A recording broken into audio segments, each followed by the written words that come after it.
duties at the fire department. Budget personnel and others.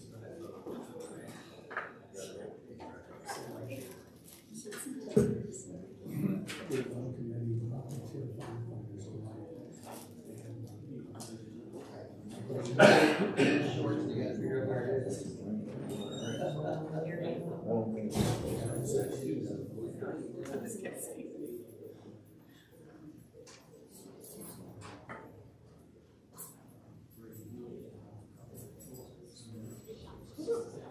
Yes, this goes from 1 to 3. Good evening. Good to see you. How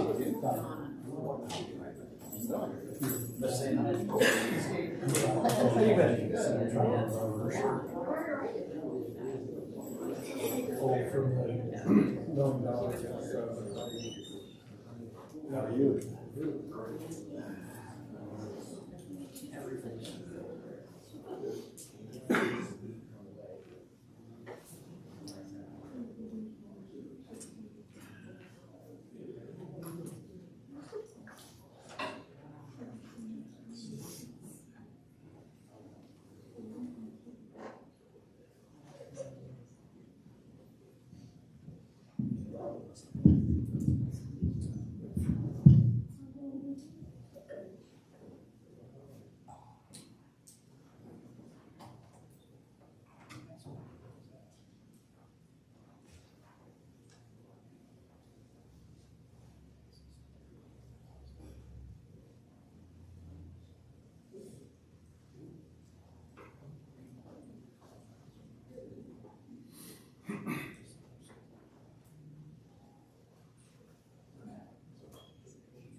I call to order the Etna Township Board of Trustees for our regular meeting here on Tuesday, January 16th, 2024 at 6 p.m. Roll call, please. Mr. Evans? Here. Mr. Burkholder? Here. Ms. McKee? Here. Ms. McKee, would you please give the invocation? Sure. Please Thank stand with me and bow your heads. Dear Heavenly Father, we thank you today for this day that you have made. Thank you for allowing us to come together to take care of the business of this township. We ask you to keep your hands over this township, protect each and every resident in this township, to keep us moving forward with the things of this township that are glorifying your name. And we continue to ask you to bless us. In Jesus' name we pray. Amen. Amen. Please join me in the Pledge of Allegiance. I pledge allegiance to the flag of the United States of America and to the republic for which it stands, one nation, under God, indivisible, with liberty and justice for all.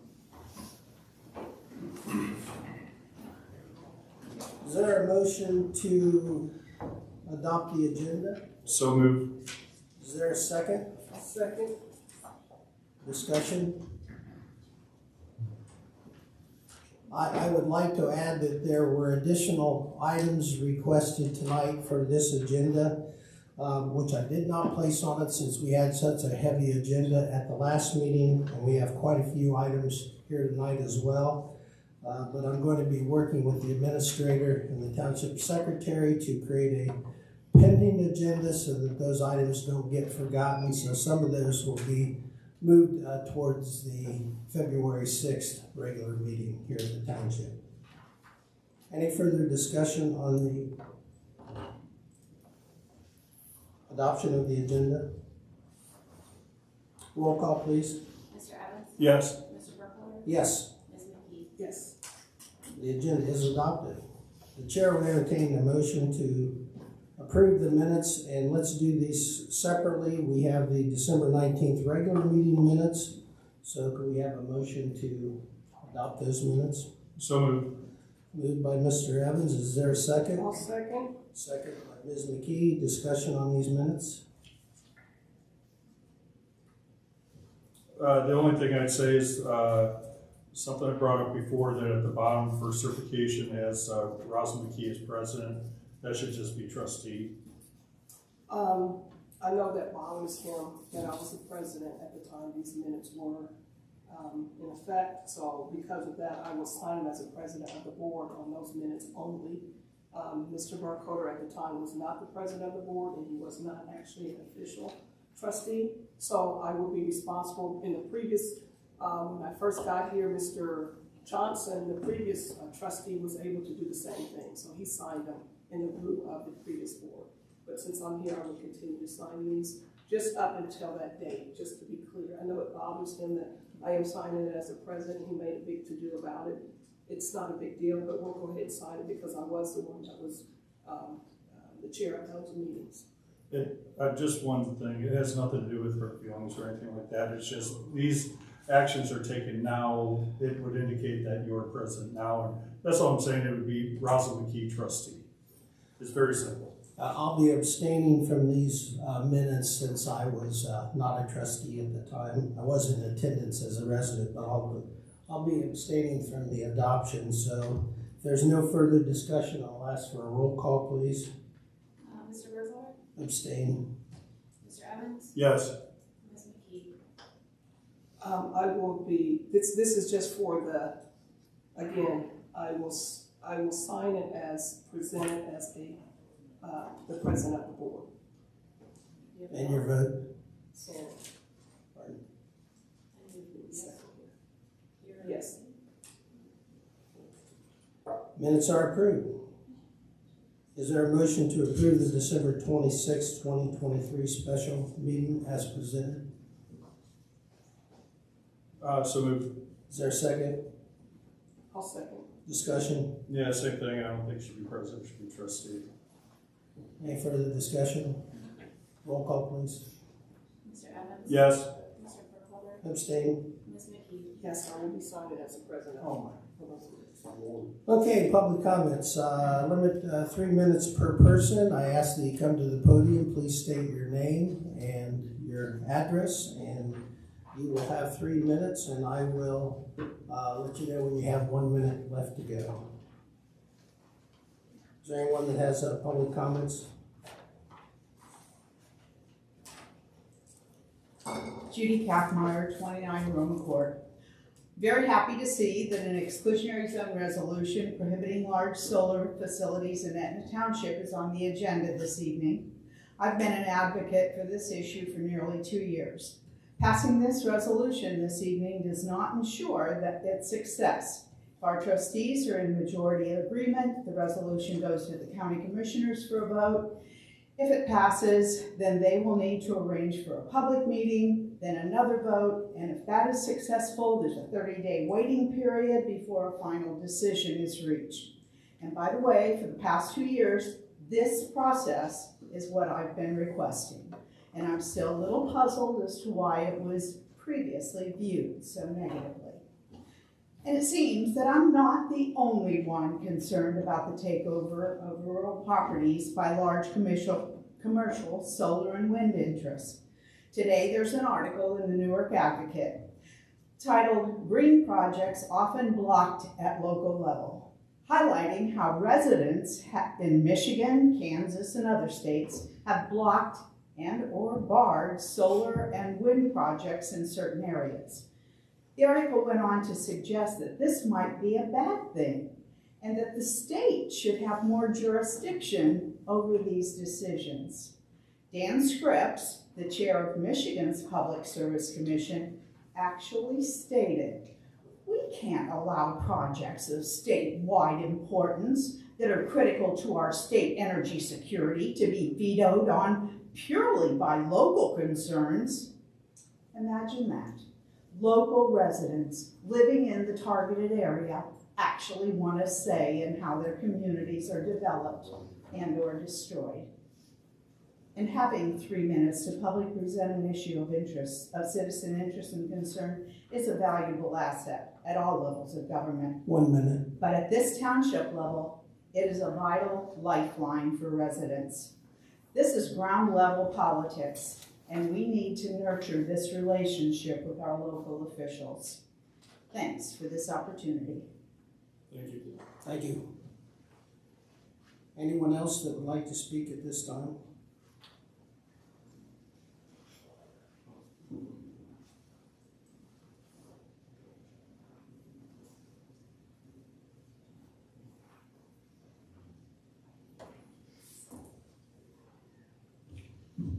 Matthew Raudenberg, 46 Cedar Park Boulevard. The first thing I'd like to speak on is I really would like this board to amend a resolution that was passed at the last meeting requiring passwords be handed over via paper to the treasurer. There are much better ways in this day and age to do that than an antiquated method that has no checks or balances in it. IT Security 101 is that passwords do not get shared without checks and balances. There are, just off of a quick search, NordPass, First Password, Bitwarden are all software things that allow each individual member of the township employment to enter their passwords into a database that cannot be viewed by anyone else without there being a digital trail for it, accessible only by others. And things such as emails and access control things can have dual administrators so that there's actually true accountability of how that's getting done. This antiquated method is just so sad to see us taking a step backwards than what this board has promised to go forward. Aside from all the legal crap, on the topic of solar, I feel like the residents need a better idea of what, of voice their opinions in 3 minutes in front of a meeting for it. I don't want to see farmland leave more than anyone else. I come from Southeast Ohio. I worked as a farmhand through high school. Farming is the backbone of this state. But at the same time, farming is not an industry that is supported well in this area anymore. You know, a friend of mine, large farmer in the area, Jeff Martin and Sons Farming, you know, he made a post back in October. I'm just going to read it. It says, 8 years ago, they were unloading corn in the rail yard in Thurston. Today, that business is no longer there. The one in Hebron is no longer taking corn. The big location for rail in Columbus, which is the lane on the south side of Columbus, is only taking corn, only took corn this year. They're only taking soybeans next year. And those soybeans that they're taking are organic only, being shipped off to China. 1 minute. You know, we want folks want the area to stay rural, but then our markets can't support that. You can only do so much UPIC. You know, Mr. Van Buren's done a great job turning his farm into agritourism, but no one's taking these farms from the farmers. The farmers they can't afford to farm it, their family doesn't want it, and they're selling to make their retirement. That was their end goal. And to limit them, saying they can't have housing developments, they can't have warehouses, they can't have solar, they can't have marijuana farms. What are you leaving these farmers to do? We need to also advocate for the farmers that built this township and allow them some flexibility. Solar is not the worst thing they can do. I'm watching a solar farm be built on the south side of Columbus. There is very little concrete. There is very little, the topsoil still there.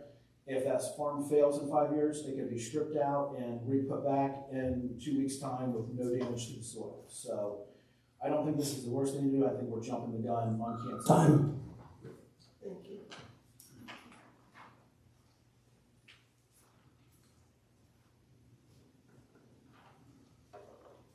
Steve Perkins, 7352 Palmer Road. I would just like to add to those comments as well that, you know, not only are you removing the ability of the farmer to do something, anything crop light, because you don't like the shape of the stalks, you know, instead of stalks of corn or stalks of solar panels. But additionally goes along with that, when you remove the revenue options from that, one of the things that does not go away is the tax burden for owning hundreds of acres as a farmer. Now, granted, we don't have very much large farmland to be suitable for solar in the township anyway, but what you're doing is you're forcing them to sell to the developer, because the only way they can do anything with it, unless they're going to shelter, they're going to have the tax burden of that land regardless, and they can either do something with it or somebody's got to pay that bill. Their choices are very few and far between. They can either lose their farm because of the tax burden on it, or they can find something that generates revenue. And that's one of the things that does happen with that. And I still don't think it has much to do with that in the township based off our own demographics and population and just the way this township is right now. I think that ship sailed probably 15 years ago as far as whether commercial solar would have a lot to do in that township. That's not true with other parts of Ohio where I help manage 5 different solar sites as far as equipment on rent to those. And I do like to back up the concept that unlike most other development, if a solar farm decides not to be an in thing anymore, you don't lose the soil underneath it. And in fact, there are many places where they actually grow agriculture underneath of those panels, and you get 2 layers of farming. So, I mean, the objections to solar largely are political, and I don't want to go in that route, but we don't own those panels. That's up to the person that puts them up, whether the return on investment makes sense or not. And aside from that, it should be left to the people that own land, because they don't have any other choice. You're either going to sell it to somebody to build an apartment complex, or you have to do something with it, because the tax burden is not going to go away. 1 minute. Thank you. Thank you.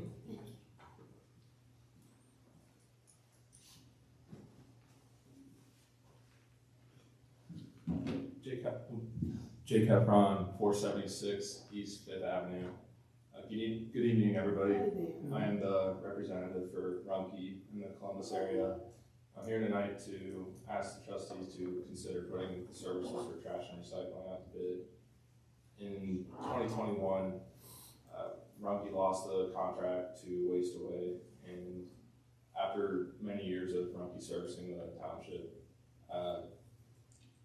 I believe that Rumpke is well suited to take over the services once again. Our customer service team, our operations, everything that has to do with our facilities are based in Columbus. We have over 30 full-time customer service representatives on staff, and they know this area, they live in this area, and we fielded over 330 phone calls last year, 330,000 phone calls last year, and we had a drop rate of 0.028%. We are also in the process of completing a 220,000 square foot, $107 million recycling facility that's set to open in July of this year. We will be able to add more items to your acceptable items list. You can put more items in your cart. I know the number one question I get from the communities is when can we recycle the clamshells, the strawberry containers, the blueberry containers. Once this facility is up and running, those will be able to be added to your acceptable items list as well for your residents. And I'll keep it brief, but the last thing I wanted to say is that we recently took over services in Harrison Township, and I believe that if you were to put your services out to bid, we would be very competitive with the price that you're being offered right now. And we're looking forward to potentially servicing you guys again. Thank you. Thank you. I had a question before you take off. Is your facility at Joyce and Fifth Avenue, is that the new location? Yes, it's right off of Joyce and Fifth, right across the street from the Schlessinger's. Yeah, you know exactly what. Metal recycling, so, yep. Thank you. Thank you. Is there anyone else that has public comments tonight? Anyone else? Thank you. We now have representatives here from the law firm of Bricker Graydon. This is regarding outside special counsel. They're going to present, and if you'll please give us your names and the address of the firm. You have the floor. Yeah, thank you so much, Mr. Chairman. My name is Brody Conover. This is my colleague Carly Sherman. We're at the law firm of Bricker Graydon, formerly Bricker & Eckler in downtown Columbus, 100 South 3rd Street, Columbus 43215. We just wanted to come in at the trustees' invitation to kind of just give a brief overview of Carly and I and the team that we work with and the services that we provide to townships, cities, villages, school districts, counties all across the state of Ohio. Our firm has done local government work for over 70 years. We provide counsel to over 1,000 political subdivisions across the state. I think you'll be hard pressed to find any firm that reaches every corner of the state in the ways, in the breadth that we do. Personally, I am a partner with Bricker, joined Bricker almost 3 years ago, have been practicing for over 9 years now. And I serve as a township law director for a limited home rule township, Union Township in Claremont County. It's a township of about 50,000 people. The assistant law director for a handful of other townships and cities throughout kind of southwest and central Ohio.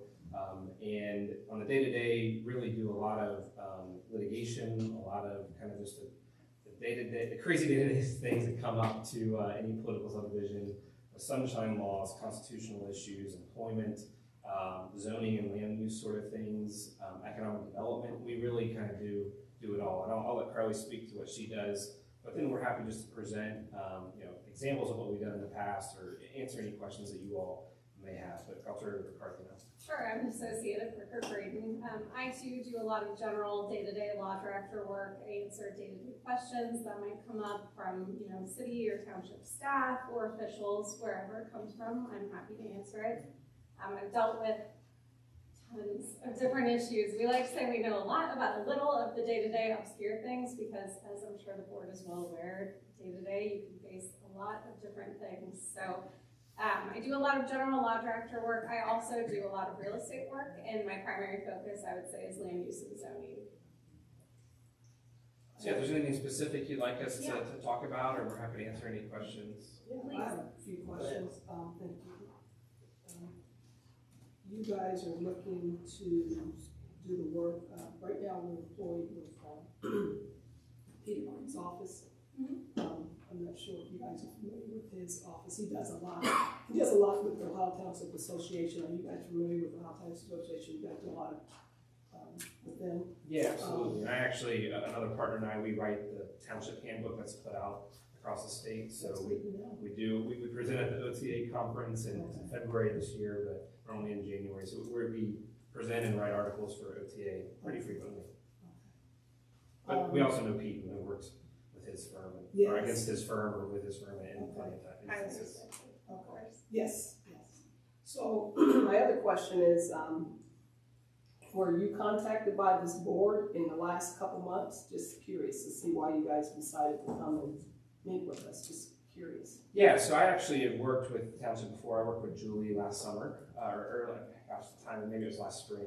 That's what I thought. I remember getting a letter from your firm. Yeah, it wasn't directed toward you. I think it was directed toward the private company. But yeah, so but when Mr. Burkholder was elected, he reached out to another partner of ours that he had previously worked with, Caleb Bell, does a lot of our economic development.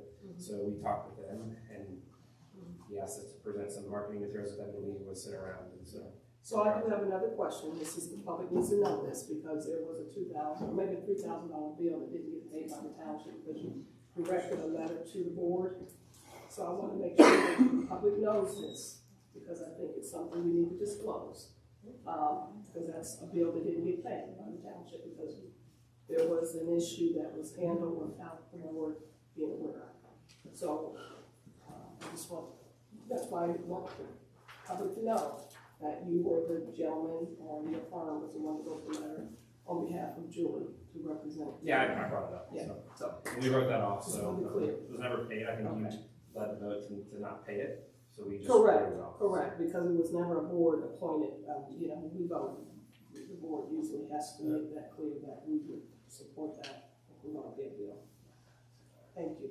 Yeah, absolutely. Are there any questions about the legal services we provide? I was going to say, I thought that was inappropriate, but yeah, one of our, we're served by the prosecutor, and we're not living at home rule, so we don't need a law director. That might change in the future if we decide to go that route, but basically looking for any kind of specialized outside services, economic development. I know you mentioned Caleb Bell, specialized in that, but looking at your firm's portfolio, just the services you render, instead of us going to a bunch of different firms for real estate for this, when the prosecutor can't handle it, it seems like you can handle pretty much everything in-house because you're such a larger firm. Is that correct? Yeah, absolutely. I put up our public finance people against anyone in the state, the robust nature that they have with, JEDs, TIFs, NCAs, CRAs, anything that comes into, and Gary knows this from his experience dealing in the economic development world, but we certainly have a very deep bench and robust experience with that. Carly and I used to be at another firm, an Ohio firm that came over, a group of us that dealt with the day-to-day general law director stuff. We have labor and employment folks, we have real estate folks, we have literally, I think, just about anything you guys will see. If Carly, and we take a very team approach to it, so, Carly may be the point people that you deal with, if an issue comes in, but I'm not going to waste your time figuring out an issue because I know someone at the firm has dealt with it before. So we'll send out an all hands email and say, hey, who's seen this crazy off the wall issue? Oh, I dealt with that last month or a year ago. And so we can get you a quick, efficient answer. That is the right one and good for you. And so we do that on a daily basis. And a lot of different law firms have a lot of different practice groups. I don't think we're particularly unique in that regard, but we do have one of the largest, if not the largest, public sector groups. So, you know, we have construction, energy, utilities, all these people who deal just primarily with public sector clients. So it's a big benefit. They run into a lot of issues that I'm sure the township will or has run into in the past. So typically, if you ask us questions, someone in our group has run into it before and quickly and efficiently answer it for you. That's good. And because I know we've got a lot of tips coming up, we've got a lot of, you know, Jed said, I think with compliance and when those reimbursement requests start coming in, do they meet that? Also, we've got a land purchase contract that's an escrow, and there's 2 trigger points on that, and I can't seem to get an answer right now of what those are. So I think those are some of the issues that I think could be dealt with by a firm if we should go that route. Absolutely. I'll just say I did invite the firm to come in and present to the Board of Trustees. Probably for the last year and a half, I've talked about some of the economic development, some of the challenges we have here in Etna Township. We have 5 JEDs, 2 JEDZs. I think there's still a lot of questions we have about those. Some of the compliance issues with those as well. Of course, we have numerous TIFs, and so I think there's still a lot that we need to unwind and get some specific answers as we go forward. We also have some zoning issues that we have some concerns about, some development issues. Of course, we've got stormwater issues in the township as well. So Mr. Evans is correct. We go to the Lincoln County prosecutor for general answers, but when it comes to specialized outside counsel questions, we need the use of experts to get the proper direction in order for the board to make the proper decisions for not only the present but the future of the township as well. So I'm impressed with this firm. That's why I appreciate you coming in. Do the trustees have any other questions or comments? The only thing I'd like to say is when I spoke to you before, you had mentioned that you have services where you have training for zoning commissions. You have training, because I spoke with the president of the zoning commission today about how she would like training, that there was a discussion about training, but it just fell flat a long time ago, or also records. I mean, that room's full of just piled records, and we need to start dealing with that stuff. Is that something that you can assist with, of the direction you go with? Absolutely. We do trainings on an annual basis really for all of our clients, but especially for someone new who are just coming in and they have new board members as well. It's always good to re-up your training in that respect. So yeah, we give trainings all the time. In terms of the public records, we already serve public records guru, but we also have paralegal staff, litigation staff who can kind of help you go through and digitize if that's more the way you want to go, instead of keeping just hard copies, or find the right filing system that fits your needs. Yeah, we can help with that as well. Okay. We need to do something that's just been stagnant for too long, so appreciate it. That's all the questions. Any other questions? No? Thank you very much. Appreciate it. Thanks for having us. Thank you. Our next item of business, I asked when we were putting together the agenda that I have an opportunity just to make a brief report. We had a very full agenda at our first meeting of the new year. One of the questions was about the NVR and the camera systems and the lockbox.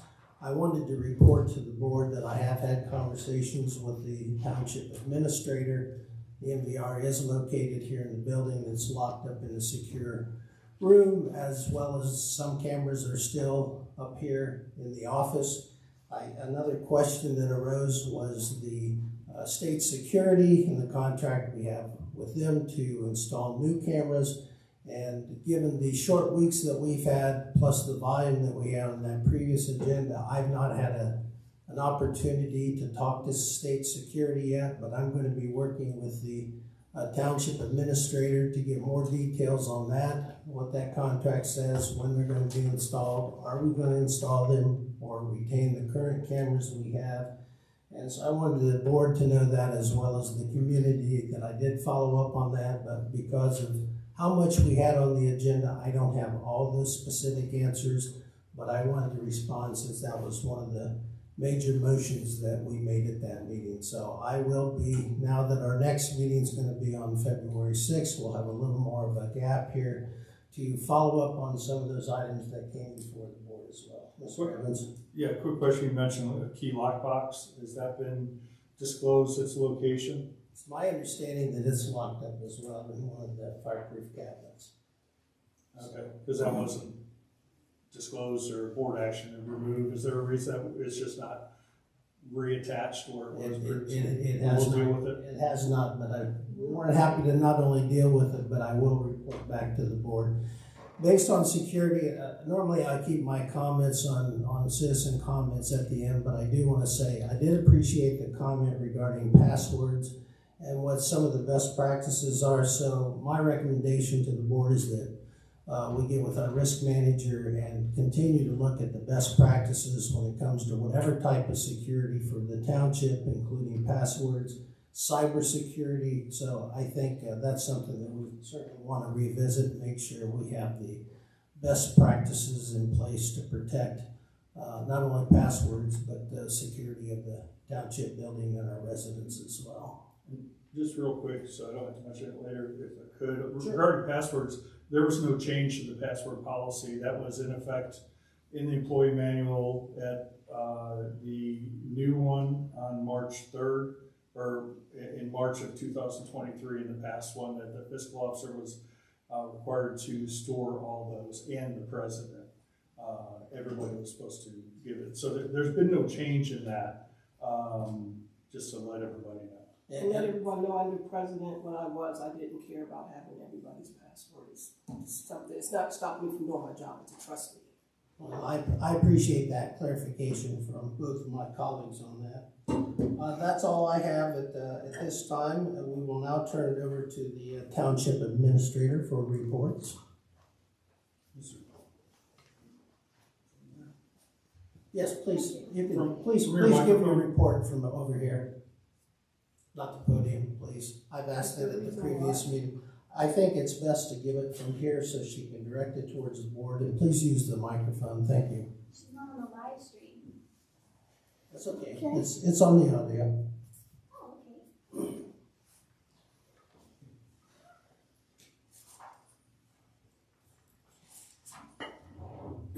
This is I provided my first written report to the board as required, and the information provided was accurate as of the date of the writing, which was January 12th, 2024.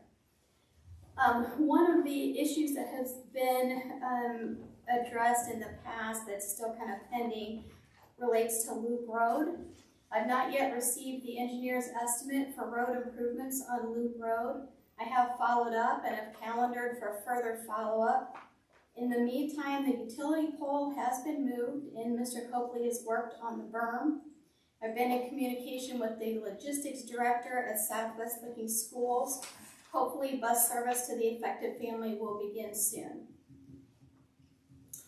As relates to wind waste and the payment of the first quarter services, there has been some confusion with residents' accounts. Everyone with an active account was included in our payment, and each residence will or did receive an invoice. For instance, I received my electronic bill, and I tested the process. I tried to pay the bill, and it showed I had a zero balance.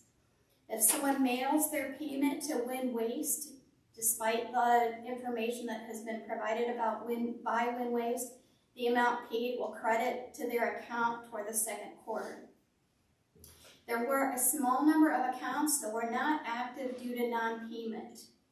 If the arrearage on those accounts is paid, the now active account will have a first quarter balance.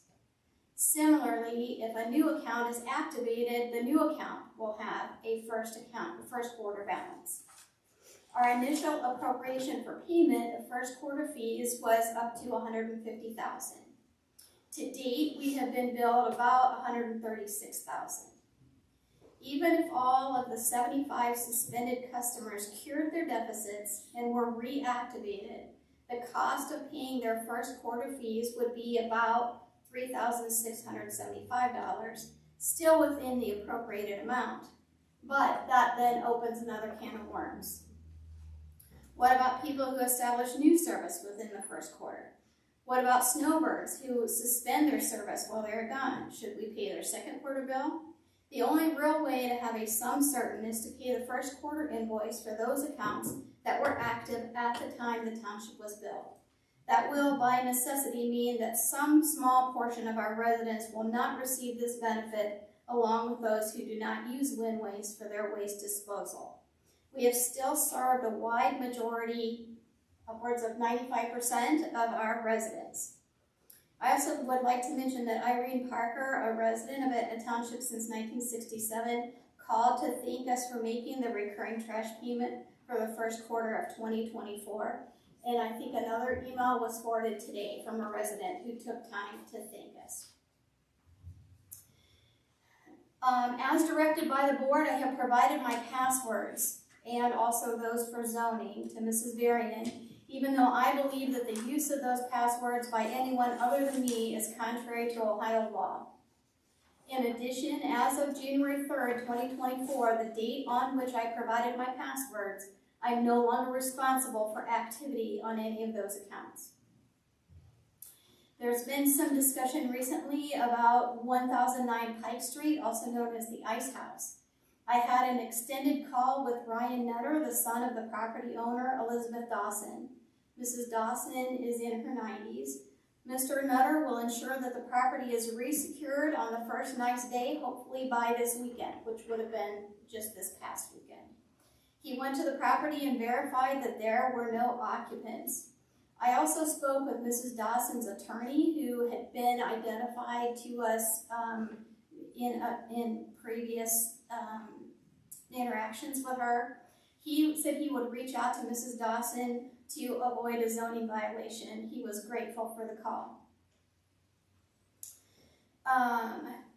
There was an issue recently with a resident's mailbox. Mr. Fordyce, the property owner, claimed that his mailbox was broken with the plowing of the roads. Mr. Copley was driving the plowing truck that day, and Nathan Pack was a passenger in the truck. Neither heard any kind of noise or other indication that a mailbox was hit. Mr. Copley provided pictures of his truck sitting next to the mailbox. It's unlikely that the mailbox was hit. In 2022, the board passed a resolution that if a plow hits and breaks a mailbox, the township will reimburse up to $75 for replacement. If there is no contact, we decline to make any payment. Subsequent to my report, I met with Mr. Fordyce. I gave him a copy of the resolution. He was understandably disappointed, but understood that the township policy, he does not believe that his mailbox was hit by the truck, that it likely was broken maybe by slush that was slung or something, and so he accepted the resolution of the board that reimbursement would not be made to him. As relates to the inventory, Ms. Varian updated the inventory to remove the computer equipment that is no longer in service that she had and to add the new computer equipment that she uses. With those changes, the inventory is complete and is on file with Ms. Varian. As relates to parks, we have received 2 applications. Actually, we have now received 3 applications to serve on the park committee, which have been forwarded to each of you. The surveys continue to straddle in, and we put them in a survey monkey when they are received. Related to roads, Mr. Copley and I would like to work on an MS4 grant submission. The H2 Ohio Chloride Reduction Grant Program will award a total of approximately $1 million in funding to local municipalities for equipment upgrades that will prevent the over-application of salt on Ohio roads and reduce the amount of salt running off into Ohio's streams, rivers, and lakes. In announcing the program a couple of weeks ago, the governor stated road salt plays an incredibly important role in road safety, but we must also consider the impact of this salt on the quality of Ohio's water. He further stated, this program will help local communities apply salt in a way that effectively treats slippery roads while also reducing the amount of salt that runs off the roads and into the water. Municipalities, townships, and counties and other governmental agencies can apply for single grants up to $75,000. We would like your authority to move forward with the grant application, authorizing the president to sign the grant agreement if awarded. We will be working with Licking Soil and Water in the application process. We will have to work fast as the application is due by January 31st. Mr. Copley would like to apply for payment for upgrades to the wash bay, including an overhead trolley system for our existing power washer, which will make its use more efficient, and a drive-over undercarriage salt neutralizer system for a cost of $11,945. For cutting edges to more effectively clean the roadways, a total of $14,150, and 2 mini weather cameras for snow and ice management, total of $6,000. The cutting edges should last about 8 to 10 years. Pataskala and Harrison Township have some that have lasted over 10 years. The cameras will assist Mr. Copley in knowing whether salt spreading is necessary, reducing the amount of salt used. These are items specifically listed as eligible, being live edge, articulated blades, equipment rinse and rinse collection for recycling, calibration / salt spreader control system / GPS tracking / monitoring system / road temperature sensor for the grant. I had a question. Okay. So would this be something you guys would be asking to be reimbursed from the JETS? No, this would just be, it's specifically a grant that would be provided for the reimbursement Okay. from the state of Ohio. Okay, all right. And just to be clear, you're asking, these are just the proposed items. You're not asking for approval for purchase and be reimbursed by the grant. It's just if we get the grant, these are the items that would be used for. That's correct. I mean, I provided you all of the information that we have, but at least for the cameras, they come with a contract that we haven't yet been able to actually review the contract, and we need to have the prosecutor review it to ensure that its terms are terms that the township can legally enter into. But these are the types of products that the grant would be applicable to, and so they are the ones that we would like to use in order to apply for the grant. I have some questions, but are there any further questions regarding the, we'll entertain a motion to apply for the grant. So I'll make a motion to apply for the grant. I'll second. any further discussion on the motion? Roll call, please. Ms. McKee? Yes. Mr. Evans? Yes. Mr. Burkholder? Yes. Do we know when the next park committee meeting will be? No, that's not been scheduled yet. I need to get in touch with our planning engineer to find out if he has, what his next step is. I know that he wanted to be able to review all of the survey responses and sort of get in mind, based on all of those responses, what our next step should be. But we also, will shortly be able to close the window for applications for the park committee. And so I would recommend that we would select new park committee member or members before the committee meets again, so that those new members can also participate. Great. What is that closing date for those applications? January 26th. 26, 5 p.m. Very good. And who is our contact on the planning engineer? Jim? Yakowitz. Mm-hmm. Yeah, Jim Yakowitz. Okay, very good. I didn't know that. Thank you. I hope you'll forgive Jakowitz. Yeah, I was gonna say, I hope you'll forgive me if I pronounced it incorrectly, because it's not spelled anything like that, so. But we also have go ahead. I'm sorry, lastly, Mr. President, in my report, I have a brief report on zoning. Yes. The zoning commission met on January the 9th to discuss the process for final consideration and recommendations related to the comprehensive plan. The zoning commission will hold a public meeting on January 23rd to discuss the comp plan. The commission may determine at that meeting to make a recommendation to this board to approve the plan, or it may wait to further consider the plan at the next meeting in February. Any questions for the administrator? No, except that just any of the committee meetings, like the park or anything, I think the full board and public should know about. I haven't been made aware of any park committee meeting to date, or economic development committee or anything, so I think those need to be shared with not only the full board, but the public, for their participation, because I believe it's a public meeting. So if they want to attend, they should be able to attend. I would agree with that comment. Anything else? Thank you. Trustee Evans, you have a West Licking Fire District report. You serve on that district board now? Yes, I do. I provided a report to the board, also posted it publicly. I won't read it verbatim, but I did get a tour before the first meeting by Chief Majors, met all the individuals.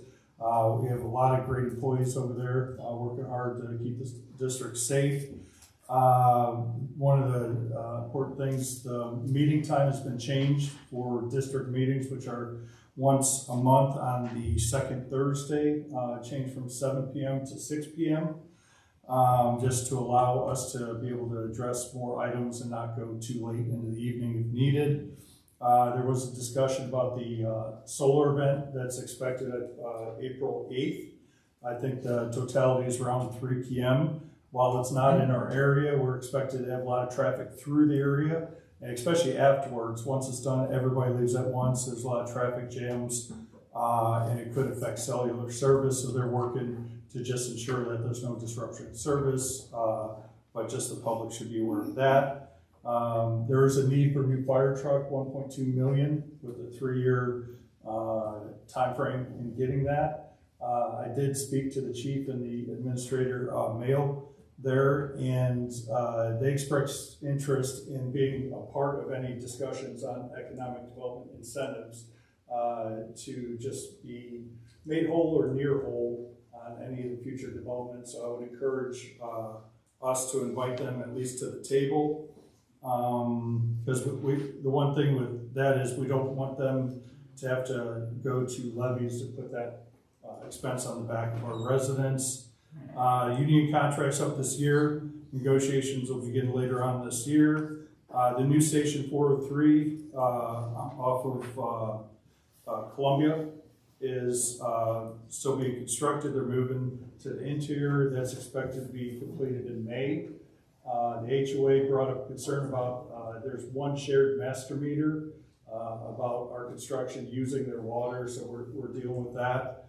The new Station 404 on Taylor is set to be completed the 24th, and then within 5 days with the weather allowance there. So that'll be opening up for service. Regarding calls, a little over 8,500 calls were made last year. 15% were within Etna. That's about a 100% increase over the last 10 years. And they expect more calls as we continue to grow. I was assigned to the Budget, Personnel, and Records Committees. So I'll be working on there, and we have a banquet coming up on February 17th, honoring the outstanding employees. So that's about it. Is that banquet open to the public? I'm not sure. I could check Okay. that. You know me, I like banquets, so I just. I'll ask the administrator. Does anyone have any questions for Mr. Evans? Very good, thank you. Under old business, item A, motion to change board resolution numbering format. That was tabled 1/2/24. Is it? I was second too. Well, I make a motion to approve that. To remove it from the table first? To remove it from the table. Is there a second to remove it from the table? For discussion, yes. Second by Ms. McKee. To discuss. Roll call, please. Ms. McKee?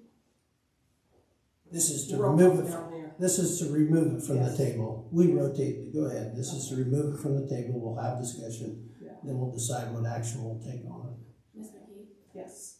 Mr. Brookfield? Yes. Mr. Evans? Yes. Discussion? Well, move to approve, I guess, if you, I'll move to approve. is there a second? I'll second for discussion. Okay. As I brought it up before, I think it's just a logical direction to go. It simplifies everything, even at the fire district. Resolutions 2024, 1, 2, 3, 4, just referencing resolutions and in all, it's, I think, the way to go. And I don't think it has anything to do with, getting a website where it can be posted, and it's just in any format. It's applicable to simplify it and kind of move forward in a logical way. Ms. McKee, you have comments? I'll wait for your comments. Okay. Well, I didn't want to deny any trustee to have a conversation on this. The reason I supported tabling it, I have had conversations with both the fiscal officer and the township secretary, so I am not opposed to changing the formatting, but given all the things that we have going on right now, it is a little more convenient to know the date when a certain resolution was passed so you can reference it back to the material. So Mr. Evans, I'm not opposed to it. I'm not in support of it at this time. I have learned that we do, apparently Township Secretary does have a listing of all the motions and resolutions. I'm not sure how far back that goes. I've asked if it's agreeable to the board that we post that on the website to make it more convenient for residents to actually go through that list and find out what minutes they may want to go back to or actually get that document going forward. I hope that we can take our resolutions and also get those posted to the website as well. I ask for patience, I guess, both from the board and from the community, and that takes some coordination with our webmaster. I don't know tonight if our staff can do that as well, but I'd like to get more of the resolutions posted. So in the short term, at least from my opinion, I'd like to see us go ahead and post that list of motions and resolutions we have and maybe revisit this at the end of the first quarter as far as switching over to a more efficient, maybe easier to search. Mr. Evans, I think you do have some good recommendations how to make it easier and maybe more transparent to access not only the minutes, but to do some searches by improving our technology. So I certainly support that, but I don't want to get too many things going that bog down staff at this time until we have the maybe technological wherewithal to implement a much more efficient system. So that's my view. Ms. McKee, do you have comments? Well, my comment would be, how soon do we want to move on to the new format? And how long would it take us to move over to the new format? And the third, how would we separate for the residents, and not just the resident, for us board members to separate the current numbering system format to the new numbering format? So those are some of the questions that I have. I mean, I don't know if our secretary or our fiscal officer, are you guys doing this like quarterly, as far as getting them all together and posting them, or is it done at after each meeting? Is that something you can answer, Mrs. Brown? Because that would kind of help. I don't have all the resolutions, Julie does, but we haven't had this come up before. Yeah. In my opinion, we've never had to deal with this process before. Okay. Mr. Evans, do you have a few more things you want to add? Well, yeah, I mean, if you go to, I think it was Westchester Township, if you go to their website, it's pretty simple. And what you call something doesn't matter. We can name one resolution, Fred, John, Joe. It's just a name that you can refer to. So when you put it up there, that's what it is. And you could put next to it the date. And I also think you should put the title description of it, because when you go to look for a resolution, you don't go, hey, what was that resolution on June 21st of 2020? No, you go, what was that resolution on the union? So whatever number you do it, I don't think it really matters. As far as implementing it, you can implement it at any time. You can do it today, tomorrow. I proposed doing it in the very beginning just to start out the year on it because it was starting from one going up, but you could theoretically start now or next week or next month and then just do that and be on that system. So in the scheme of things, it's not hugely important, but with as a need of organization of everything, I think we need to start getting on a path of being organized, being a little more simplistic.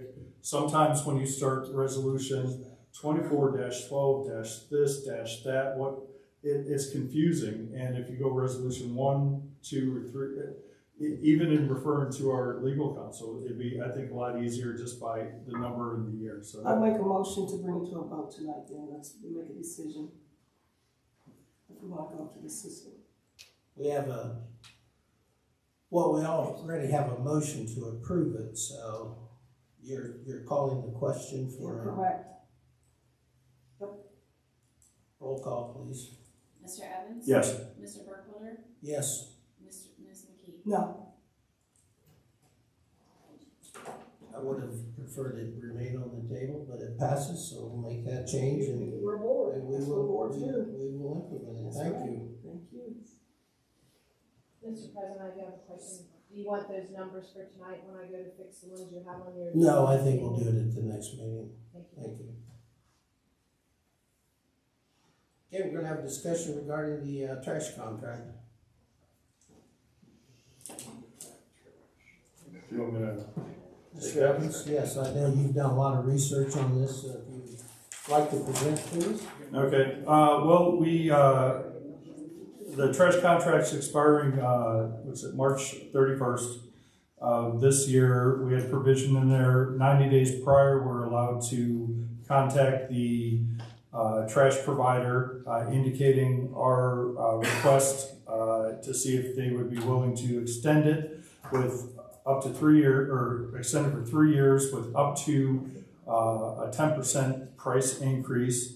Wind Waste came back with a 10% increase, so it's at 110% of the current amount. In that, I've been doing research, and we've Liberty Township, I've provided the board some current rates they've received, and even Harrison Township.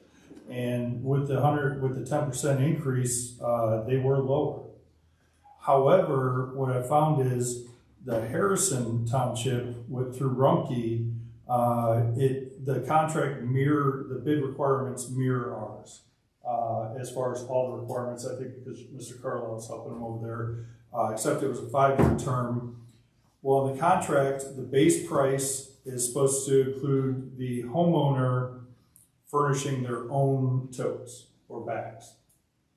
But what Rumpke's doing is giving them the initial cart for trash and recycling.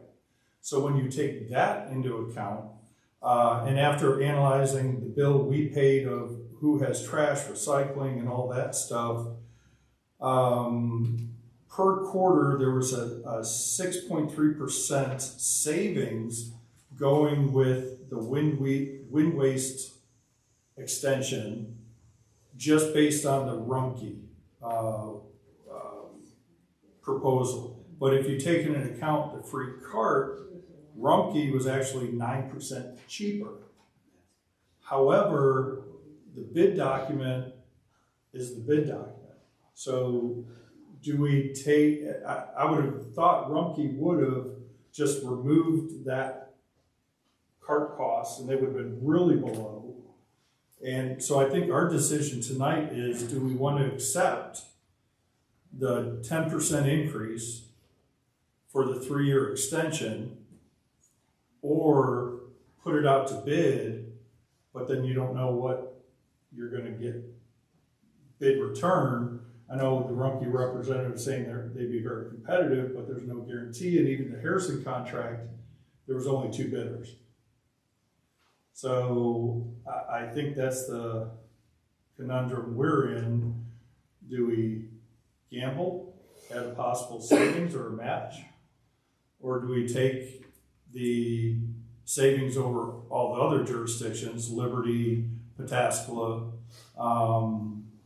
There, the one thing, Rumpke is much cheaper on recycling, much cheaper.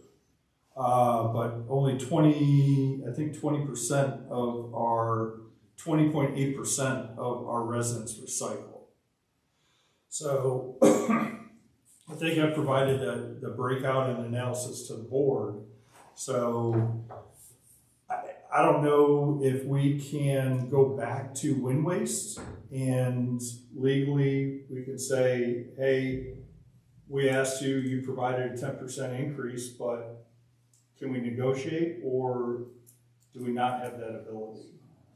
I did see something from the prosecutor, but I'm not sure. Maybe Ms. Hanson can expound on that. Would you like to chime in on this, Ms. Hanson? Well, I think based on, what the information that we have, it's just a matter of the board to determine. But the choices have to be to accept the proposal or enter into a bid process. What would our timing, do you know what our timing would be? We have what, until the end of March, is that March correct? 31st. Right, so what, do we know what that timing process would be, since I wasn't on the board previously? Would we have enough time to? I mean, I think there would be enough time. We'd have to get everything in motion, but I think from, just projecting out the timeline, there would be enough time to do that. And if we took that bid process, would we be required then to accept one of those bids, or could we fall back on the extension? Well, I would expect that when waste would enter into the bid process, and then we're gonna be left with the bids that come through the bid process. Right. I think it's an either or. If we turn down What's the extension. Well, what's the pleasure of the board?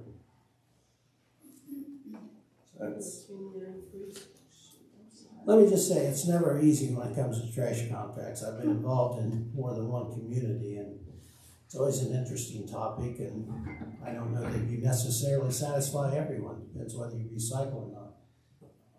But whatever the pleasure of the board is, I'm inclined to extend, and I've had experience with Rumpke as well, and have no problem with the service. I've been a customer of theirs for a number of years as well, but I'm inclined, given the analysis, to go with the extension, so that we have that security going forward for 3 years. The only thing I'd say is the Harrison contract locked it in for 5 years. And like I said, effectively with the free trash, again, I don't know why they didn't just lower their bid and then add the cart cost to compare apples to apples. But that would be a good deal, but again, that's not guaranteed. Can this decision wait until the next meeting? Go ahead. I would prefer that we not do that, because you're at that point cutting off another, Right. weeks of time to Well, get quite a this few, in. in fact, almost 3. That's Right, correct. because we have 5 Tuesdays. Right. But so I would prefer if the board would make a determination this evening, so that if it does have to go into the bid process, we have time to get that done. Very good. And in accordance with Ohio law. Could I ask what your recommendation is, Ms. Hanson? Have you evaluated it? I've only evaluated the numbers that you have provided. Based on the numbers that you have provided, I think that it would be beneficial to continue with wind waste, rather than enter into the bid process and sort of roll the dice at that point. But I haven't done anything independent. I've only reviewed the information that you've provided. Ms. McKee, do you have any thoughts? Well, I thought we would go with the 10% increase in the 3 year. That makes sense to me. I'm not sure what Rumpke could offer us. Like you mentioned, Harrison Township, I wasn't up there looking at what they do, but according to what you're saying, which I haven't researched, I would like to, when you're talking about 5 years versus ours is to be a 3 year extension and a 10% increase only, correct? Correct. Because, and just to add, and here, I added everybody that has trash, recycling, senior recycling, all that, came out to a quarter, 49,700 with the 10% increase. Harrison, like I said, is at 52,900. That's a difference of 3,100. But again, the Harrison, if you consider the free tote, is 45,000, so a savings of 4,400. So that's again just, do we gamble with the bid?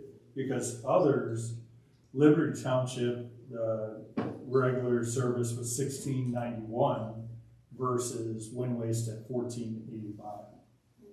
Have we had a lot of complaints regarding the current service? Do we have any? We went through a period of time where there were some complaints, but I think that that came with the purchase of the other company. And so once all of those kinks were worked out, where all of the accounts were, migrated over to Wind Waste, and I will tell you that Wind Waste has been very responsive to us from a customer service standpoint. We have good contacts at Wind Waste that are checking in with us. Wind Waste, I think, really went above and beyond to effectuate the desire of the board to pay for the first quarter tax or trash fees, which was a difficult task for them, given that their billing is done by a third party, and so there were a lot of moving parts that went into them being able to effectuate what this board desired to do, to give back to the residents. And so I found that to be very impressive, including the fact that, at their own expense, they produced and mailed the card to each of the addresses to say, don't pay your bill, you're gonna get I think one thing, looking in hindsight, that could have been a little clearer is on the card, we could have said, you are going to get a bill, but do not pay it. But, it's kind of a looking back, what could we have done differently? So, I think Wind Waste really is committed to customer service and has been responsive to issues and to being a good partner and a good neighbor for the township. Thank you for that insight. Well, I think we're gonna have to make a decision, so I'll entertain a motion if you wanna go out to bid, or if you wanna go ahead and extend the contract. I've expressed, I think at this time, given the time crunch and everything, I'm in favor of extending the contract, but we need a motion.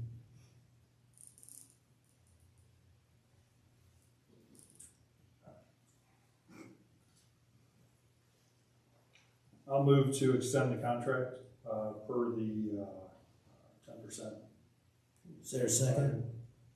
I'll second on discussion. Discussion? So that means we'll continue on, but we'll still have to go into a bidding process, or no? No. We won't, we can just go ahead and just go with what we, okay. Because I know at first we were talking about we would have to. All right, well, I will, that's all my questions that I have. And the only thing I will say is, when we were talking about issues with Wind Waste before, there were some significant ones early on. I had to meet with them earlier in the year. They were only taking one additional item. They're supposed to take many, some other services, but we've been working out. But one of the things that they are required to do is send us a list of complaints to make sure that they're being addressed properly, and they've never done that. I think just to be able to monitor this, because we are taking the decision out of the taxpayers' hands, so we need to make sure that they're providing the service they're supposed to. I do have a question, in regards to what he just asked. Me spending a lot of time here in the township, I don't recall having a list of complaints. I know as they would come in, we would address them. I don't know if you or Ms. Brown had any before you. The only thing I was going to say is I don't know that there have been any complaints since we have asked them to provide a list. But I'll be happy to follow up with them. I'm aware of several, but yeah, it's just contractually they're supposed to provide a list. I know it's a little not standard for a lot of the providers, but it's just to ensure that the service is provided. And while we're on this topic, I just want to make sure everybody knows that there is a service in the contract that if you're not medically able to get your cans down to the street, that they will get them at your garage and bring them down and bring them back up to you. So I know there's several residents that are taking advantage of that, so especially in this weather. Yeah, and I don't know if that's posted on the website, but if we could post that, and I'm also happy to announce you can get a senior discount as well. So I don't know what the process is as far as if you have to call in. Do you recall, Mr. Evans, what that? Well, the senior discount, you just let them know, and then, but same with the medically unable to bring your carts down, just call them. They're very receptive. It's just letting them know. Well, that tells us we got good customer service with that. It's great. And what age is senior? Well, I have that same question. I'm not sure. I might be eligible. I do believe I qualify. But hey, thanks for all the input on that and everything. I do agree we do need to hold them accountable to the contract. I don't think that's asking too much, but if there's no further discussion, I'll ask for a roll call, please. Ms. McKee? Yes. Mr. Burkholder? Yes. Mr. Evans? Yes. And thank everybody for all the input and research on that. Okay, item C. Is there a motion to amend resolution 240108-02 compensating the current full-time zoning inspector? I'll second with a discussion. Motion? I'll make a motion, sorry, make a motion for discussion. Ms. McKee, is there a second? Yeah, there's a second. No Second. need to say discussion. Yeah. I'm just saying. Any discussion on this? Yeah. Go ahead, Ms. McKee. So this is in regarding, and I want to bring this up because the fact that it looks like the board, not the board, but a couple board members went about to hire an outside counsel to look into this regarding this compensation, which was never brought to the board. So I just want to make it clear that we, anytime we go out and seek outside counsel, which is spending money, we need to bring it to the board. So I just want to be clear that was not brought to the board. Yeah, and I would concur with that, and I want to explain for the public. First of all, the reason we had to have a special meeting is our current zoning inspector resigned suddenly on January 2nd, and we had to make sure that we properly compensated him both regards to vacation time and holiday pay.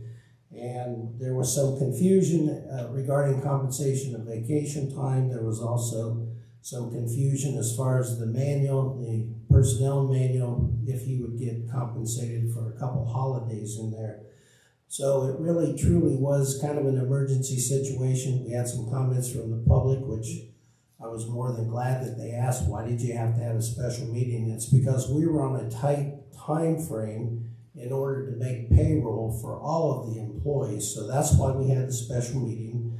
We have been working previously on the union contract with Ben Albrecht, for which we went ahead and authorized it at the reorganization meeting and the regular meeting following. So we got a legal opinion, which was the responsible thing to do.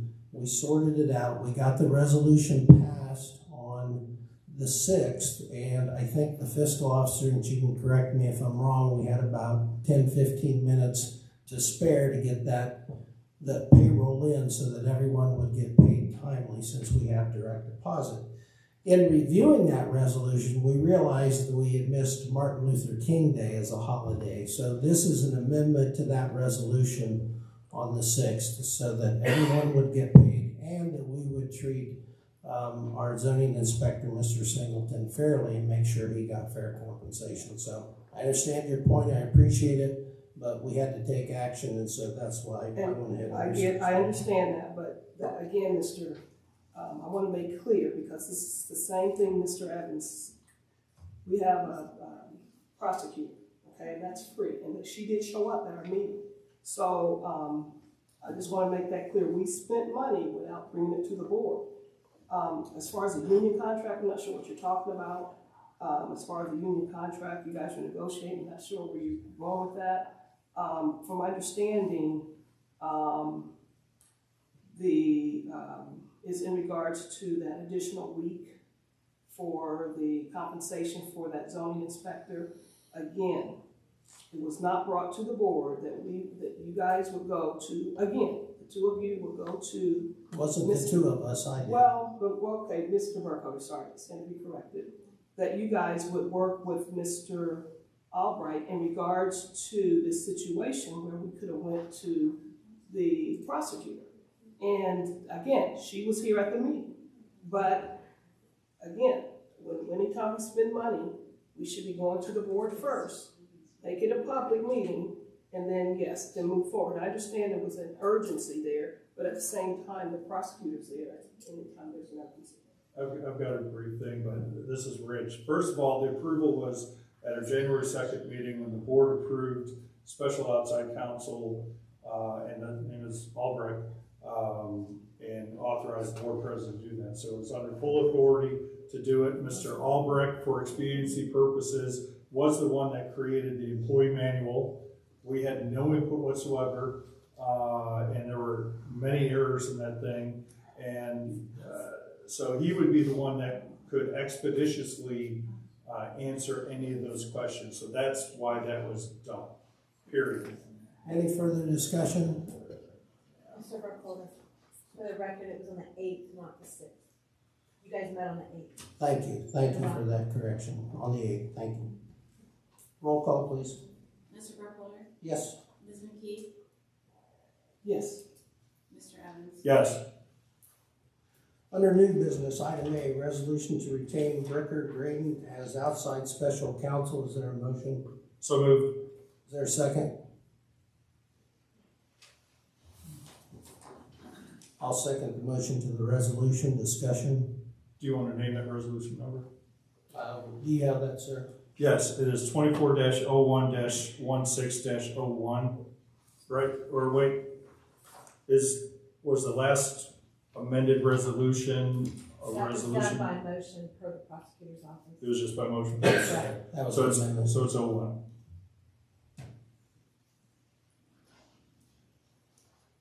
Discussion? I just think it's important that we move forward with expert advice with everything that's needed. And again, the mundane stuff that the prosecutor can deal with, we'll go to them, but this is specialized and they don't deal with a lot of the issues that they would deal with. Any further discussion?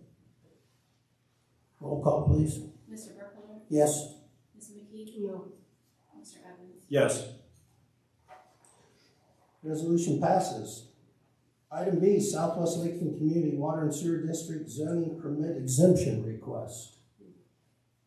We all have information on this. I talked to the prosecutor. The prosecutor said they wouldn't attend on this issue. This is an issue that the board needs to decide. This deals with the fact that the Southwest Lakeland Water and Sewer District wants an exemption. This pertains to the Wagram sewer plant, and they want an exemption from township zoning. So we, as the board, have received several documents on this, so I will open it up for discussion by the board.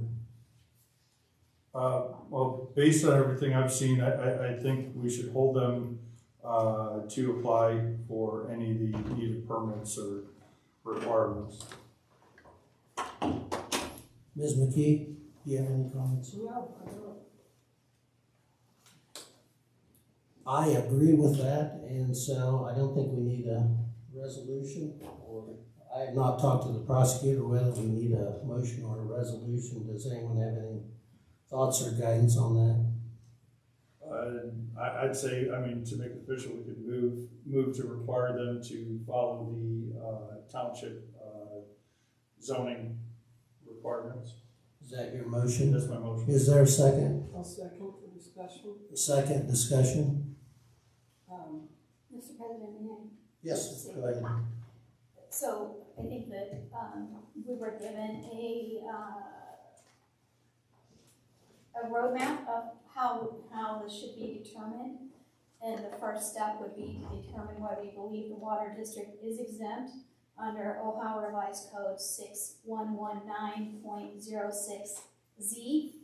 It sounds like that the guidance of the board is that you do not believe the water district is exempt. The next step would then be to determine whether, although you do not believe the water district is exempt, whether you believe that the water district has made reasonable efforts to comply with zoning regulations and can move forward with its project. And that would then require the authorization of a letter to that effect, so that the water district can move forward with the Wagram plant. And if the final determination, if that would be, if you determine not to write the letter to say that you believe that they have made reasonable efforts to comply, then you must insist that the water district obtain a formal permit and pay fees for that permit. And then if that's the decision of the board, we need to relay that information to the water district to allow the water district to proceed as it sees fit at that point. So it's sort of a if this, then that Yes. type of decision. Do we need to reword that motion that, the second step there, I don't know if they have made the effort to comply. I mean, I don't have any information regarding the plant, at least I don't, being new to the board, whether they have, our zoning inspector, I wouldn't put that on our temporary or interim zoning inspector unless Mr. Latella, you have some information, but I think Mr. Singleton probably dealt with most of that, didn't he? I can definitely look into it. Right, but you didn't have, so I at least as a board member, I don't know if Mr. Evans or Ms. McKee have any idea if they comply. Everything I've read is the water district stating that they are not required as an entity to apply for, pay for the zoning permits or even at the building department. So I don't think they've made a reasonable effort to comply. So I don't know if we got to go step by step. I think in our discussion, we kind of went that, and the ultimate thing is I believe they should be held accountable to apply for that permit. Because I don't think they should be not subject to the law that everybody else is. And I don't think it's unreasonable to just request that. I don't think it's a burden based on what's been provided. I don't know, Mr. Latella, it's not a complicated process, I don't believe. And all they need is, they either want the letter saying that we can excuse them, or we need to have them do that. But they may fight that. Did the fire station, did they have? That's a good question. They had permits, yes, they did. We just went over the thousands that they paid in permits. That's a good But they're arguing that as a utility, they don't, but there's the case law that it's not absolute, it's with burden, and so the advice, I believe. Do you think we need to restate our motion then to include that?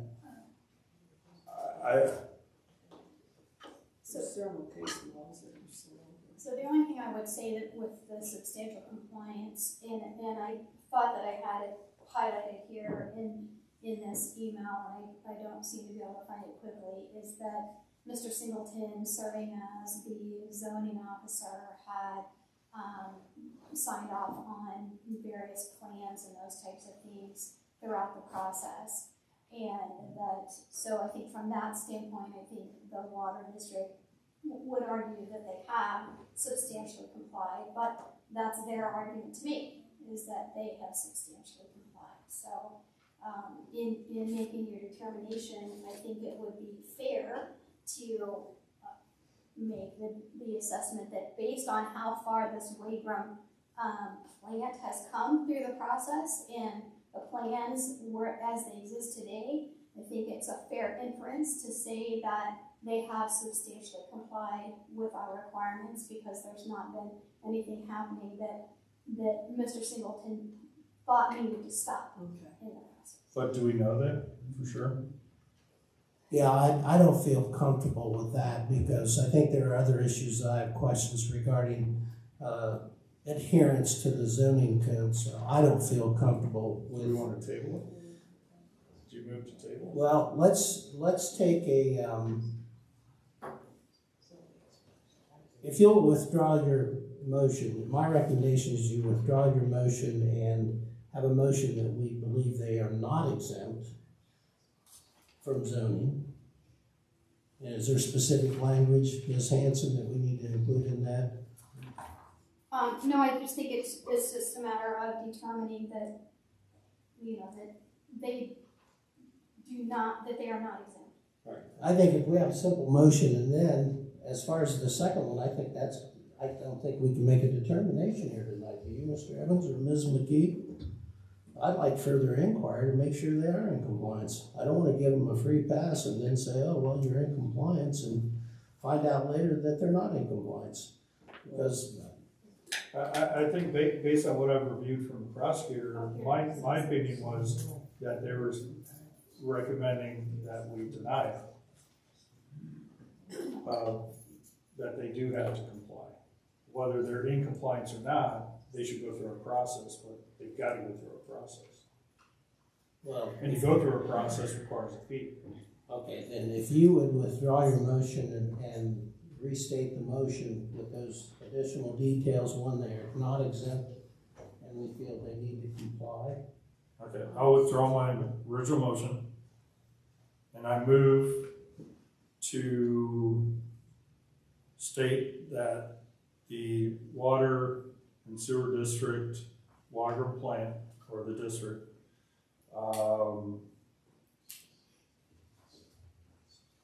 is required to, is not exempt from our zoning process.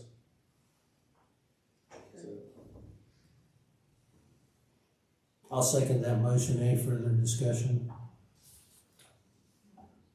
I'll ask that this, maybe remain on the pending agenda, because I'm sure there'll be more follow-up. Ms. McKee, do you have anything you'd like to add? No, not right now. Okay, great. Roll call, please.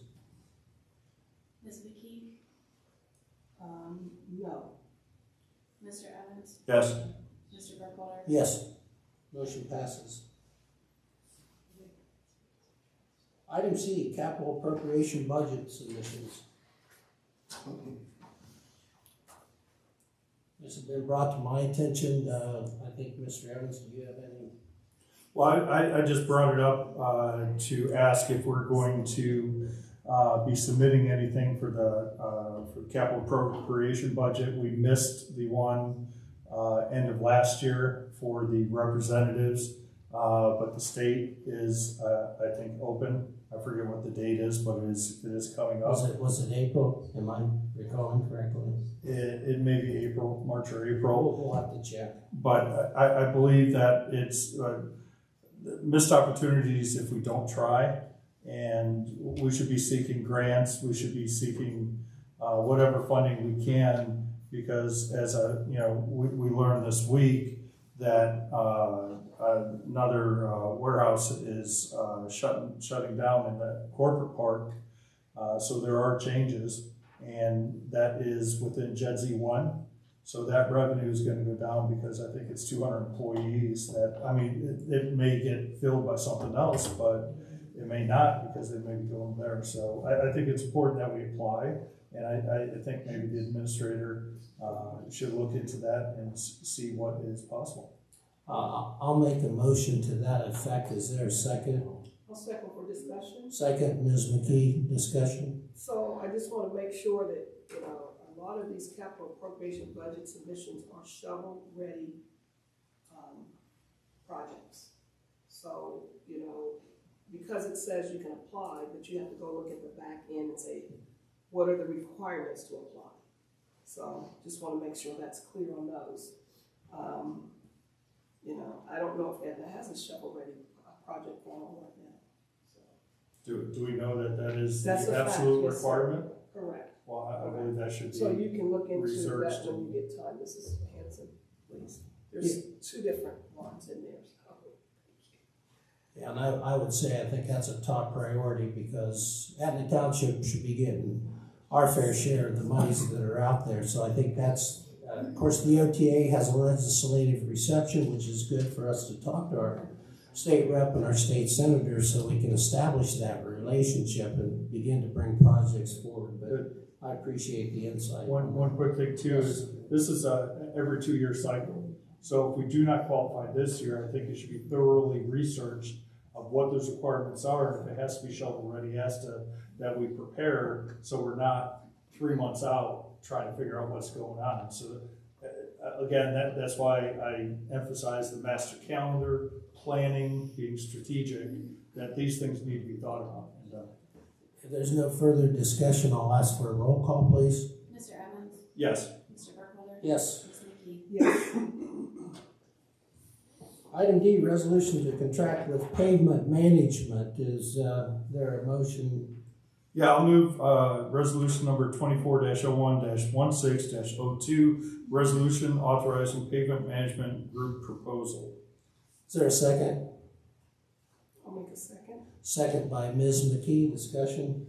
Yeah, this is to reinstitute the evaluation of the road conditions and planning. Mr. Burkholder and I, along with the line of road crew, were at the presentation this year on road preservation and maintenance. I believe it's important to properly analyze our roads and have a strategic plan for our road maintenance and improvements. Numerous other entities do this with success. So with the road budget of with the repairs and repaving at $1 million, this is every 2 years. So $15,000, it makes sense where you can extend the life of your roads in a more efficient manner. Did we previously contract with this company? Yes, in 2022. Right. Okay. I recall that presentation. Yes. And I was impressed with the presentation they had, the scientific data, and how to be proactive and data-driven to manage your road infrastructure. And obviously, we're going to have a lot more of that when you talk about Pike Street. I know there's going to be shared maintenance when it comes to refugee, but I'm totally supportive of this. It'll have a great return on investment. So any other comments on I this? do have a comment. I would like to ask Mr. Bubba, because I know he worked with them in 2022. Do you have anything that you can share with us?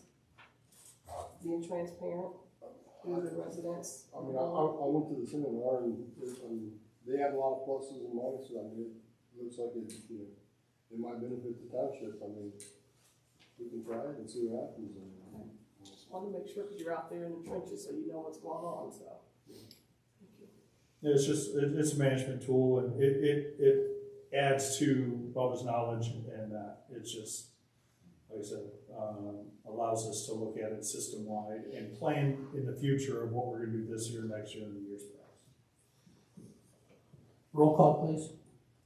Mr. Burkholder? Yes. Mr. Evans? Yes. Ms. McKee? No.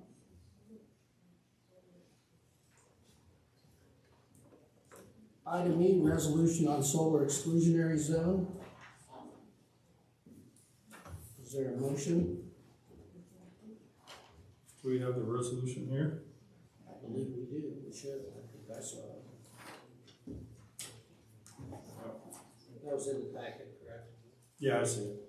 There it is. Yeah, I'll move resolution 24-01-16-03, a resolution requesting Licking County Commissioners to declare the unincorporated area of Etna Township, Licking County, Ohio to be restricted areas prohibiting construction of large solar facilities. Is there a second?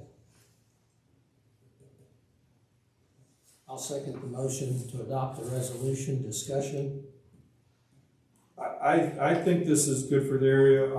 This board has already prohibited the, what do you call it, community solar, which is anything under 50 and above 5 megawatts. That doesn't have anything to do with anything on your house or any of that part. So this is over 50. It makes no sense to ban the middle part and not do the really extensive part. And again, this is just requesting the commissioners hold a public hearing and put that into effect. So there'll be more opportunity for the public to state their opinion after this. Liberty Township was the first township in Licking County to go ahead and adopt this resolution. They then went to the public hearing for the county commissioners, and the county commissioners went ahead and approved their request for an exclusionary zone. I think the important thing, and I appreciate the comments made by the residents here tonight and those varying views on this on both sides of the issue, but it does go to the county commissioners, and the county commissioners will hold a public hearing which will be advertised, and everyone will have an opportunity to speak either for or against it. I think there were 60 to 70 people that was held at the Licking County Administration Building in the basement when Liberty Township went with that. So, Ms. McKee, do you have anything you want? Yeah, I do. I just want us to realize Liberty Township and Etna Township are two different townships. I know we keep hearing that we compare us to other townships. You can't do that. We're unique. So I just want to make that clear. Ms., it's just one question. Can you explain why you're against possibly the exclusion of the large solar, but for the middle exclusion of the I'm middle not here solar? to answer that question for you, Mr. Evans. Thank you very much. Okay, it was asked and refused, so if there's no further discussion, roll call, please. Ms. McKee? No. Mr. Burkholder? Yes. Mr. Evans? Yes.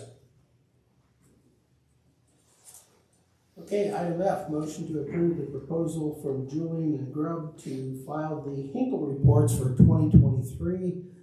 I will turn the floor over to our fiscal officer, Ms. Varian. Would you like to explain this? This is just the annual report that we do yearly, called the annual report. And it's just best to have their stamp on it.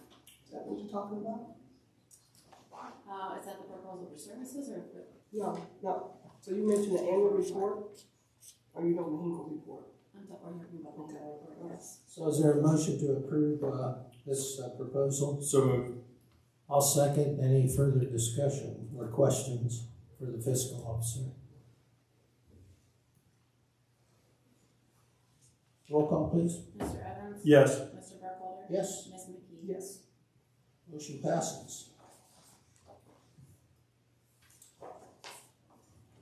Is there a motion to approve Julian and Group contract for 2024 accounting services?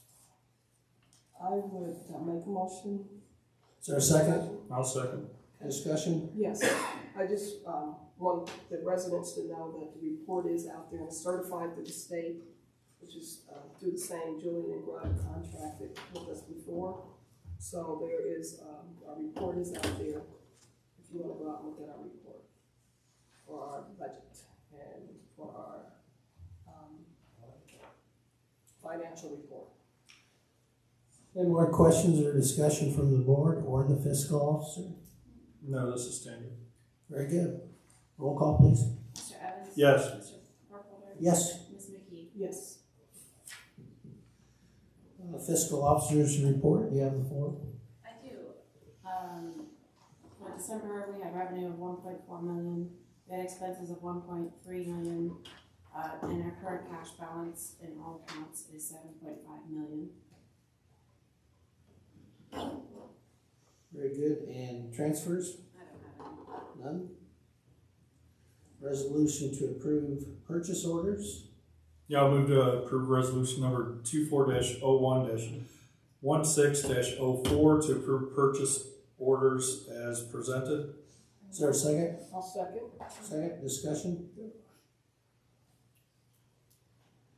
Roll call, please. Mr. Burkholder? Yes. Ms. McKee? Yes. Mr. Evans? Yes. Resolution passes. Is there a motion to ratify the payment of bills as shown on the payment listing? So moved. Is there a second? I'll second. Second. Discussion and questions?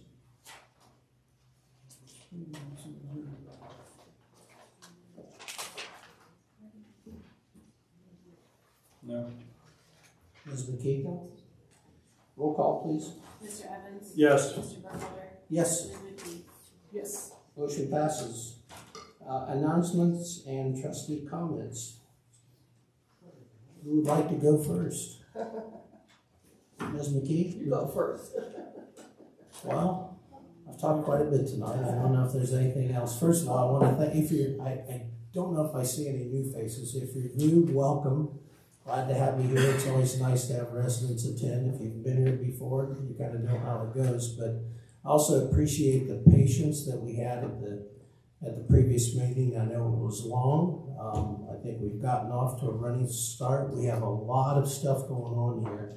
And I also ask for patience from the board because I've been involved in the last couple of weeks working with the staff and the administrator and the secretary. We only have so much throughput here in the township, and we definitely are in a period of transition and massive change. But I appreciate the opportunity to serve, but we have a lot of development issues. We have the TID we're working with, of course, on Pike Street. There are other infrastructure projects we need to identify. We have some things we're still working with Lincoln County Planning when it comes to the Scanell project and some of the outstanding things there. This afternoon I had a meeting with Soil and Water. Soil and water is a very valuable resource for us. We are co-permittees, which I learned today, along with the county. So we have a responsibility to enforce proper stormwater management and drainage and construction. So if you have more than an acre of ground that you're disturbing, you have to get a stormwater permit. So we're going to be working with Mr. Littell. We've got some, and of course our administrator has attended those meetings and also has gotten some of the education on that. But stormwater is a big deal. We have to come in compliance. We're part of the MS4 program, which is part of the Ohio EPA. I'm glad we're applying for that H2O grant. These are some of the things you need to do at your facilities, but we want the residents to know as well. I've attended a county commission meeting where it was kind of a similar thing.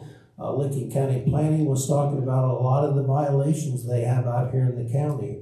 And so we'll do our best to let developers and homeowners who are doing improvements that you need to check with zoning, but you also need to check with the county. So it's a process that they're working hard to improve, to get that education out. And we'll have more information on that. I got the packet today, and we'll try to get some of those things posted to the website. So again, thanks for coming tonight.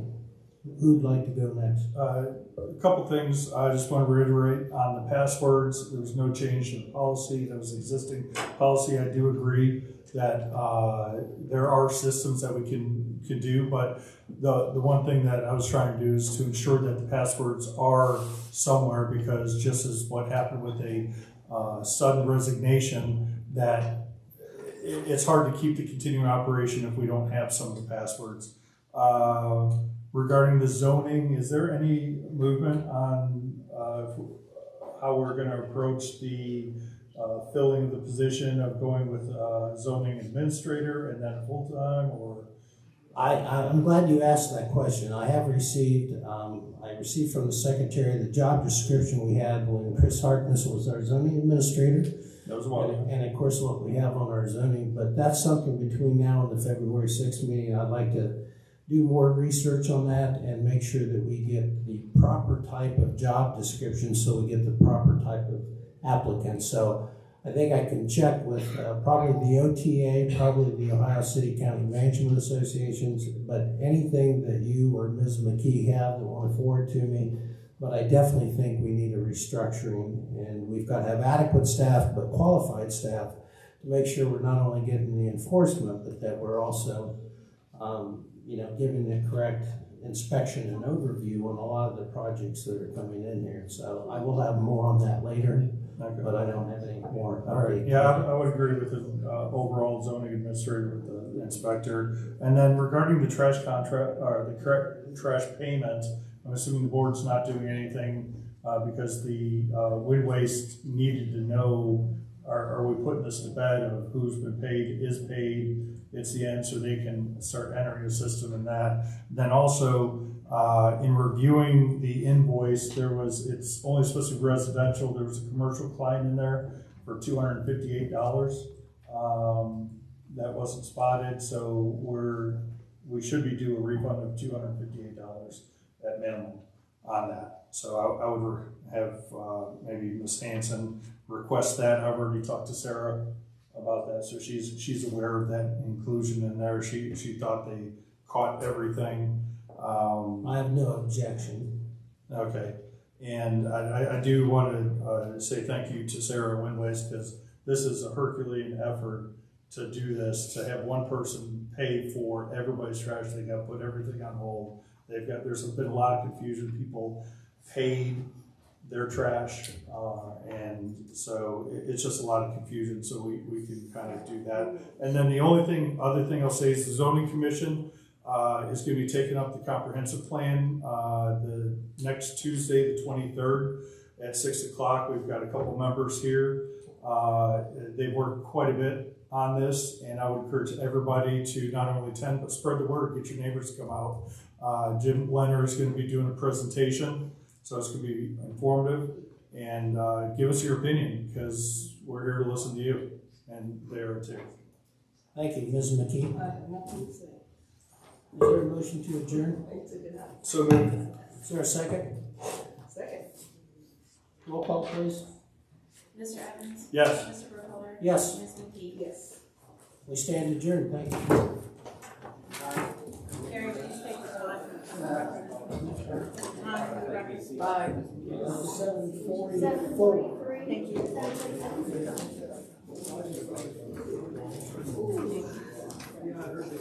I suddenly think I need a help.